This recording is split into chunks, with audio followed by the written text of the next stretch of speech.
Hello dear student, आप सभी का एक बार फिर स्वागत करते हैं अपने इस यूट्यूब चैनल पे। तो आज के इस वीडियो में लोग क्लास 10th गणित का 2024 का जो सेट नंबर 6 चल रहा था उसका लेक्चर नंबर 4 करने वाले हैं। इसके पीछे मैंने सेट 6 का आपको 3 लेक्चर दे चुका है, जिसमें मैंने 20 बहुभिखंडी प्रश्नों को एक कदम आराम से समझाया है, पूरे सूत्र के साथ समझाया है ताकि आपको कोई भी दिक्कत न हो। यदि आज से ही आपने मैथ पढ़ना स्टार्ट किया है तो भी आपको ये सभी सवाल एकदम आराम से समझ में आ जाएंगे। ठीक है, यदि आपका भी सपना है कि 2025 एग्जाम में 90 प्लस स्कोर करना है गणित में, तो आप कुछ मत करिए। 2024 के 7 सेट बने हैं, 2024 में 7 सेट हैं, जिसमें से मैंने 5 सेट को ऑलरेडी करा दिया है। चैनल में उसका प्लेलिस्ट है, जाकर उसको देख लीजिए। और ये छठा चल रहा है, इसके बाद एक और आपका आखिरी है, उसको भी मैं करा दूंगा। ठीक है, तो 90 प्लस का सपना देखा है यदि आपने, तो 2024 के सातों सेट को लगा लीजिए। एक एक प्रश्न को बार बार निकाल लीजिए। इस प्रश्न को यदि आपने बार बार निकाल लिया तो आपके 90 प्लस स्कोर होने से कोई नहीं हो सकता है। ये मोस्ट वांटेड क्वेश्चन होते हैं, यही 2025 एग्जाम में छपेंगे।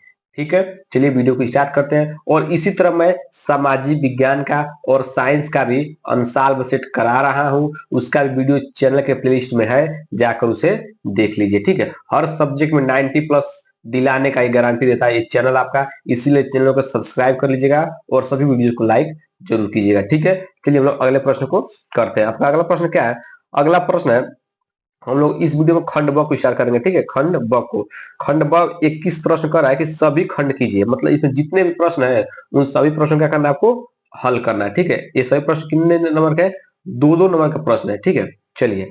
कह रहा है कि यदि दो संख्याओं का अंतर कितना है, 26 है, तथा एक संख्या दूसरी संख्या के 3 गुनी है, तो संख्या ज्ञात कीजिए। बहुत आसान प्रश्न, एक कदम आराम से समझाएंगे, कोई भी आपको दिक्कत नहीं होगा। ठीक है, ठीक है, एकदम आराम से समझिए। कह रहा है कि यदि दो संख्याओं का अंतर 26 है, आपको कोई दो संख्या दिया है, ठीक ना? क्या दिया वो?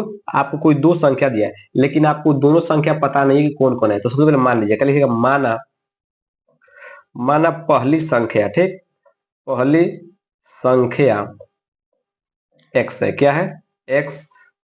दूसरी संख्या, दूसरी संख्या मान लीजिए आप लोग y मान लीजिए। ठीक, तो अभी तो दो संख्याओं का अंतर 26 दिया है, तो आपको दोनों संख्या पता नहीं है। ठीक है, तो हमने x मान लिया और y मान लिया। ठीक है, अब हम लोग चलेंगे प्रश्न अनुसार, जो प्रश्न में कहा है उसके अनुसार चलेंगे और अपना आंसर लाएंगे। ठीक है, तो कह रहा है दो संख्याओं का अंतर कितना है? 26 है। तो दो संख्या हमने क्या माना? x और y। अंतर मतलब होता है बड़ा में छोटा घटाना। ठीक है, तो x माइनस वाई बराबर क्या हो जाएगा? 26। ठीक, समीकरण एक बन गया। फिर प्रश्न में कह रहा है कि एक संख्या, जो एक संख्या है वो दूसरी संख्या क्या है? 3 गुना है। ठीक ना, मतलब जो पहली संख्या है, पहली संख्या है x, x लिखिए। ये जो दूसरी संख्या क्या है? 3 गुना है, मतलब तीन, तीन से गुणा करा दीजिए। ठीक ना, 3 गुना मतलब 3 से गुणा। ठीक, ये हो गया। अब एक समीकरण क्या मान लीजिए? 2 मान लीजिए। एक बार और समझिए। कह रहा है कि दो संख्याओं का अंतर 26 है, तो अंतर को मतलब घटाना। ठीक ना, तो x माइनस वाई बराबर 26, समीकरण एक। फिर कह रहा है कि जो एक संख्या है, जो एक संख्या है वो दूसरी संख्या है, क्या है? 3 गुना है। तो दूसरी संख्या 3 गुना है ना, तो दूसरी संख्या आपने y माना था, इसका क्या कर दिया आपने? 3 गुना कर दिया, तो 3y हो गया। ठीक है, अब क्या कीजिए, अब इसमें से x और y का बस आपको मान निकालना, वही क्या हो जाएगा? आंसर हो जाएगा। तो x का मान किस में रख दीजिए? समीकरण एक में रख दीजिए। ठीक है, x का मान क्या है? 3y। 30 के जब क्या रख दीजिए? 3y minus Y equal to 26। यहां से जब घटाएंगे तो 2y आ जाएगा इक्वल टू 26। यहां से y का मान क्या आ जाएगा? 13। ठीक, इधर गुणा में भाग में, और दूध से जब काटेंगे तो इधर 13 मान। ठीक है, यहाँ से किसका मान आ गया? y का मान आ गया। अब किसका मान निकालना आपको? x का। तो y का मान किस में रख दीजिए? इसमें रख दीजिए, समीकरण 2 में रख दीजिए। तो यहाँ किसका मान निकल जाएगा? x का। आप चाहे तो y का मान समीकरण 1 में रखेंगे तब भी आपका आंसर वही आएगा, 2 में रखेंगे तब भी आपका आंसर वही आएगा। तो x बराबर 3y, तो x जल का 3 इंटू वाई की जब क्या दिया है? 13। तो 13 कितना हो जाएगा? 39। ठीक, तो x का मान क्या आ गया? 39। ठीक, आपसे एक पूछ रहा था x और y का मान ज्ञात कीजिए, वही दोनों संख्या ज्ञात करनी है। ठीक है, तो हमने संख्या क्या कर दिया? ज्ञात कर लिया। ठीक है, आपको ये प्रश्न एकदम अच्छा समझ में आ गया होगा। ठीक है, अब चलिए अगला प्रश्न देखिएगा। अगला प्रश्न क्या कह रहा है कि यदि cot 2a बराबर 10a माइनस 22 डिग्री, जहां 2a न्यून कोण है, तो a का मान ज्ञात कीजिए। मोस्ट इंपोर्टेंट क्वेश्चन है, लोग ध्यान दीजिएगा। इस तरह का प्रश्न 2025 में मोस्ट इंपोर्टेंट बनने वाला है। ठीक है, तो इसको कुछ नहीं करें, एकदम ध्यान समझिए, एकदम आसान तरीके से समझाएंगे ताकि आज के बाद इस प्रश्न में कभी दिक्कत नहीं होगा। ठीक है, देखिए यहाँ पर, यहाँ देखिएगा, ख नंबर प्रश्न देखिए। दिया आपको कि कॉट 2a बराबर, ध्यान समझिए इस प्रश्न को, कॉट 2a बराबर क्या है बाबू, कॉट 2a बराबर 10a-22 डिग्री। ठीक, आपको इसमें किसका मान ज्ञात करना है, ए का मान ज्ञात करना है। ठीक है, तो कुछ मत कीजिए। कॉट थीटा पर क्या होता है, एक आपने सूत्र पढ़ा होगा, यहाँ पर देखिएगा सूत्र में लिख रहा हूँ, ध्यान समझिएगा। एक सूत्र होता है, एक सूत्र होता है, चूंकि कॉट थीटा बराबर होता है 10 90 - थीटा। आपने सूत्र पढ़ा होगा ये वाला, कि कॉट थीटा बराबर क्या होता है, 10 90 - थीटा। 10 90 - थीटा सूत्र होता है। तो इसलिए कॉट थीटा को क्या लिख सकते हैं, कॉट थीटा का क्या होता है 10 90 - थीटा। तो इसको मैं लिख सकता हूँ, यहां से देखिएगा, लिख सकता हूँ 10 90 - थीटा की जगह हम क्या है 2a है, तो आप लिख दीजिए 2a। ठीक, बराबर क्या है, आपको ये दिया 10a-22 डिग्री। ठीक है, हमने कुछ नहीं किया, एक सूत्र होता है आपका cot थीटा बराबर 10 90 - थीटा, ये आपका सूत्र होता है। ठीक, अब हमने क्या किया, cot थीटा को क्या लिख दिया, इसको थीटा मान लिया, 2a को क्या मान लीजिए थीटा, तो cot थीटा को क्या लिख दिया हमने 10 90 - थीटा इस सूत्र से, और ये वाला सेम टू सेम उतार दिया। 10 से 10 क्या हो जाएगा, कट जाएगा। ठीक है, 10 से 10 क्या हो जाएगा, कट जाएगा, तो इधर क्या बचेगा बस 90 - 2a, 90 - 2a बराबर a-22। देखिएगा काटिएगा मत, आपको प्रश्न में इस तरह जब एग्जाम में है तब इसको काटना नहीं है। ठीक है, ठीक है, बस आपको डायरेक्ट ए वाला लिख देना है। ठीक है, अब देखिए यहाँ से ए का मान निकालना है, तो ए वाले को एक पास कर लीजिए और बिना ए वाले को एक पास कर लीजिए, तो -2a, इधर किस में हो जाएगा माइनस का ए है माइनस का 22, इधर किस में हो जाएगा प्लस का 90, सॉरी माइनस का 90, कितना आ जाएगा, देखिए इधर प्लस का 90 किस में हो जाएगा माइनस का 90। ठीक, अब जोड़ेंगे जाएगा 3a, इसको जोड़ेंगे कितना आएगा 90 100 112, कितना आ जाएगा -112, माइनस से माइनस कट गया, ए का माइनस क्या आ जाएगा 112/3, काटेंगे कितना कटेगा 3 2 2 4। ठीक है, 3 से नहीं कटेगा। ठीक है, तो ए का मान कितना गया 100, इसको दशमलव में काट लीजिएगा। ठीक है, फिर 3 3 9। ठीक, यहाँ कितना बच गया, यहाँ बच गया 9, यहाँ दो से 2, और यहाँ से इसको भाग कर देख लीजिए। ठीक है, 112, 3 3 9, यहाँ पे आ गया कितना 2, और 3 7 21। ठीक, यहाँ पे आ गया 1, दशमलव लगाइए यहाँ पर 3 3 9। ठीक है, तो ऐसे जाता रहेगा 37.333 ऐसे जाता रहेगा। ठीक है, एक आपका हो गया आंसर हो गया। ठीक है, कुछ नहीं किया, ध्यान समझिएगा। एक सूत्र होता है cot थीटा बराबर 10 90 - थीटा, इसको कुछ देख क्या मान लीजिए, थीटा मान लीजिए, तो cot थीटा मिल गया। cot थीटा को हम क्या लिख सकते हैं 10 90 - थीटा, तो उसे देखिए 10 10 90 - थीटा आपने क्या माना है 2a माना है, तो थीटा की जगह हमने क्या दिया 2a, 10 से 10 कट गया, बाकी ये वाला बच गया। ठीक है, अब क्या करें, ए वाले को एक पास किए हैं, जिसके पास ए नहीं है उसको एक पास कर लिया। ठीक है, इन दोनों को जोड़ा काटा, इसलिए आपका आंसर आ गया। ठीक है, तो आशा करते हैं आपको दोनों प्रश्न एकदम अच्छे समझ में आ गए होंगे। ठीक है, अब आप अगला प्रश्न देखिए। अगला प्रश्न कह रहा है कि सिद्ध कीजिए कि √2 एक अपरिमेय संख्या है। मोस्ट वांटेड क्वेश्चन है, सिद्ध करने वाला √2 एक अपरिमेय संख्या है। चलिए इसको मैं एकदम आराम से करा देता हूं ताकि कोई भी दिक्कत ना हो। ठीक है, यहाँ पर देखिएगा। ठीक है, आपको कह रहा है कि सिद्ध कीजिए कि √2 क्या है, एक अपरिमेय संख्या है। ठीक है, तो जब भी आपको इस तरह का सवाल मिल जाए कि सिद्ध कीजिए कि √2 एक अपरिमेय संख्या है, √5 एक अपरिमेय संख्या है, √3 एक अपरिमेय संख्या है, तो आपको कैसे करना है उसको ध्यान समझिएगा। सबसे पहले आप हल करते हैं। ठीक है ना, मतलब लिखते हैं। ठीक है, एग्जाम में कैसे उसको बताते हैं। ठीक है, लिखिएगा माना, क्या लिखिएगा माना। जब भी आपको सिद्ध करने का इस तरह का सवाल आएगा कि सिद्ध कीजिए कि a√2 एक अपरिमेय संख्या है, तो सबसे पहले आपको लिखना माना, माना, माना √2 एक परिमेय संख्या है। आपको पहले परिमेय उसका मानना है, परिमेय संख्या मानना है। ठीक है, परिमेय संख्या है, क्यों परिमेय माने हैं देखिएगा, सबसे पहले आपको मानना है कि √2 एक परिमेय संख्या है। ठीक है, अब इसी को हमको चल के आगे क्या करना है, गलत सिद्ध कर देना है कि √2 क्या है परिमेय संख्या नहीं है, इसीलिए क्या होगा अपरिमेय होगा। ठीक है, तो इसी को गलत सिद्ध करना है, और इस तरह के सवाल को करने के लिए हमको एक नियम पता होना चाहिए, विरोधाभास नियम।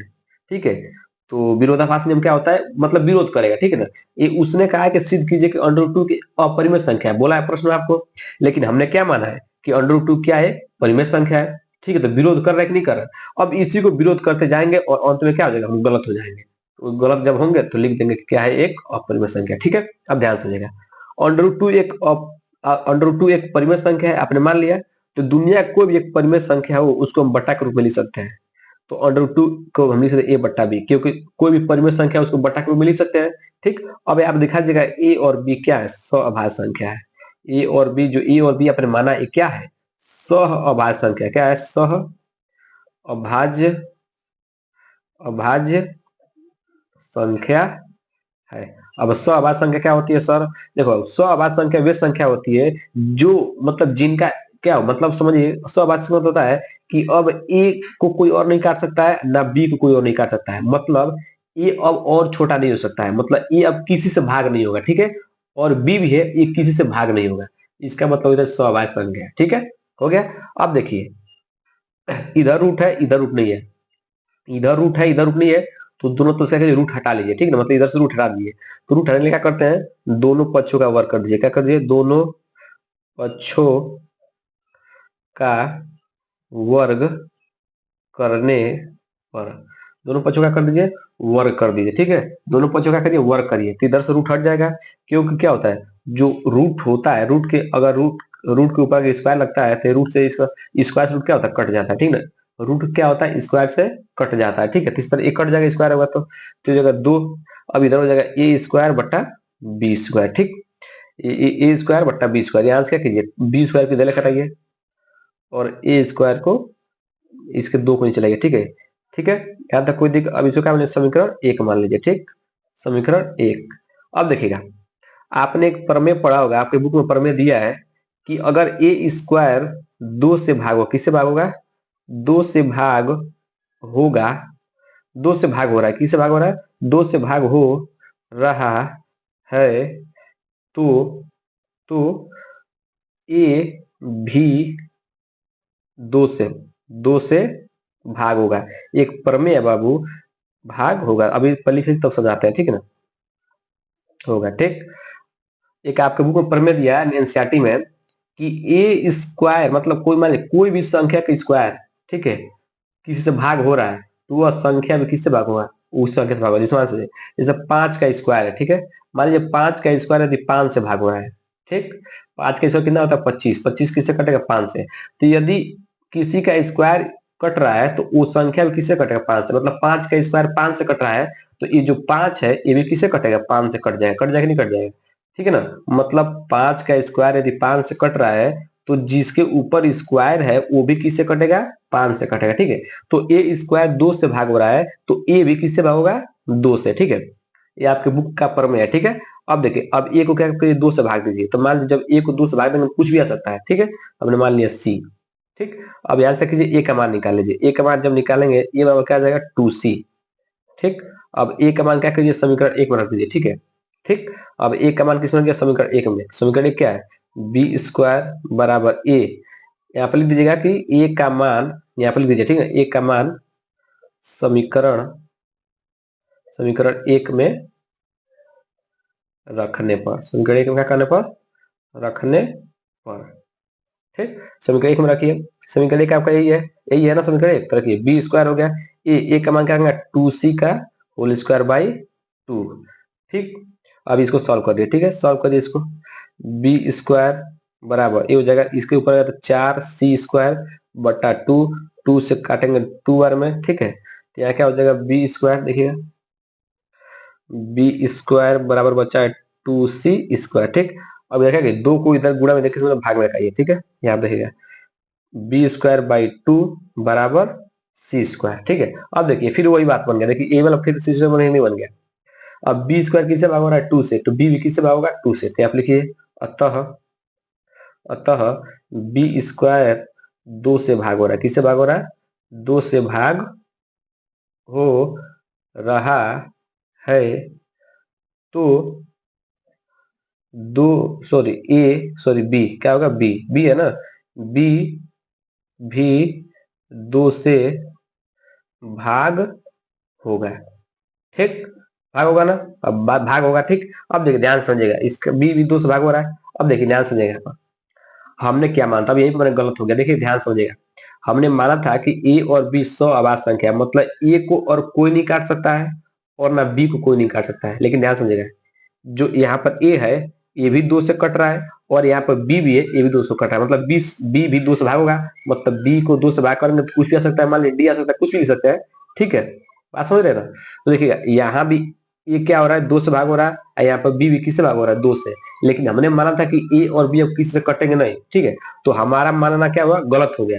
गलत हो गया ना, यही हमको सिद्ध करना था, गलत हो गया। अब जैसे गलत हो गया तब कह देंगे √2 क्या है, एक अपरिमेय संख्या, ठीक है। तो बस आपको लिख देना अतः, अतः √2 एक अपरिमेय संख्या, अपरिमेय संख्या, संख्या है, ठीक। बस आपको यही करना था, ठीक है। देखिए कितना आसान है, कुछ किया नहीं, ध्यान समझेगा। सबसे पहले जब भी आपकी तरफ सवाल मिलेगा कि सिद्ध कीजिए कि √2 √3 √5 कुछ भी है, एक अपरिमेय संख्या है, तो कुछ मत करिए, सबसे मान लीजिएगा कि √2 क्या है, एक परिमेय संख्या मानना है, ठीक है। और दुनिया को कोई परिमेय संख्या आप उसको किसी मिल सकते हैं, बटा के रूप में लिख सकते हैं, हमने बटा के रूप में लिख दिया। अब बस आपको दिखा देना, कह देना है कि ए और बी क्या है, स्व अभाज्य संख्या है। स्व अभाज्य संख्या होती है मतलब ए को और कोई नहीं काट सकता है और ना बी को कोई नहीं काट सकता है। और हमको यही जाकर दिखा देना है कि ए भी किसी से कट रहा है और बी भी किसी से कट रहा है, ठीक है। तो हमने तो पहले कुछ और माना था, लेकिन आ कुछ और गया, ये क्या हो गया, गलत हो रहा है, ठीक है। तो इसलिए हम कह देंगे √2 क्या है, अपरिमेय संख्या, ठीक है। तो यहाँ पे क्या किया हमने, इधर रूट था इधर रूट नहीं था, तो इधर से रूट हटाना था, तो दोनों पक्षों का वर्ग कर दिया, इधर से रूट हट गया, ठीक है। अब यहाँ पे 2 था, इधर इधर इसको नीचे लगाया, 20 को लगाया, क्योंकि ए को काटना था ना। अब देखिए आपके बुक में प्रमेय है कि यदि कोई भी संख्या का स्क्वायर उस संख्या से कट रहा है तो संख्या भी कट जाएगी, ठीक है। तो ए स्क्वायर 2 से भाग हो रहा था, तो ए भी किससे भाग होगा, 2 से। तो ए को किससे भाग दिया, 2 से, तो मान लीजिए कुछ भी आ सकता था, तो मान लिया सी, ठीक। अब यहाँ से ए का मान निकाल लिया, ए का मान किस में रख दिया, समीकरण 1 में रख दिया, ठीक। अब ए का मान रखा, तो फिर एक समीकरण 1 में रखा, तो इस तरह का बन गया, ठीक। अब हमने क्या किया, 2 इधर गुणा था, किसमें आ गया, भाग में। तो देखिए अब बी स्क्वायर भी 2 से भाग हो रहा है, तो बी भी 2 से भाग होगा, ठीक। ये हमने लिख दिया है। बाकी हमने क्या, देखिए यहाँ पर ए भी 2 से भाग हो रहा था और बी भी 2 से भाग हो रहा था, तो हमने इसी तरह क्या हुआ, हमारा मानना क्या हो गया, गलत हो गया, ठीक है। जैसे गलत हो तो हमने लिख देखा है √2 एक अपरिमेय संख्या, ठीक है। देखिए ये थ्योरी क्वेश्चन है, इसको आप बार बार मतलब इस क्वेश्चन को बार बार लगाइएगा, तो आपके सभी स्टेप क्या हो जाएंगे, रट जाएंगे, आपको कोई भी दिक्कत नहीं होगा। और ये वाला प्रश्न इंपॉर्टेंट है, मैं पहले ही बोल दे रहा हूँ, बार बार सेट में आ रहा है, तो आप इस प्रश्न को एकदम 2 से 4 बार निकाल लीजिएगा, बाकी आपको रट जाएगा, ठीक है।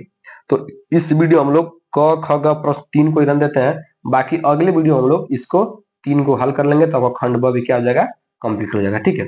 मैंने पूरी कोशिश किया है आपको समझाने के लिए, यदि नहीं समझ में आया होगा तो कोई बात नहीं, वीडियो को कोई और देखिएगा बाबू। यदि वीडियो अच्छा लगा तो वीडियो को लाइक कीजिएगा और चैनल को सब्सक्राइब